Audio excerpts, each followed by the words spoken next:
Good morning everyone, welcome to my YouTube channel. Today I will show you how to import a file in SICAM Toolbox 2.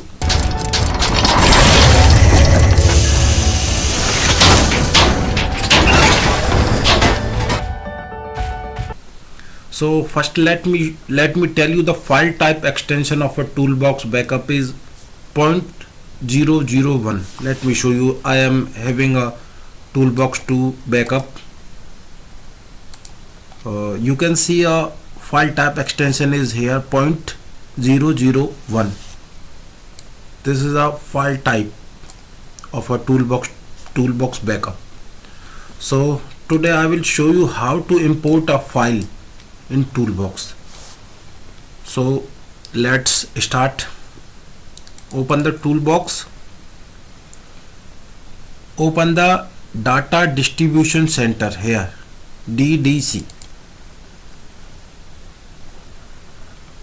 Now there is three options: export, import and preset.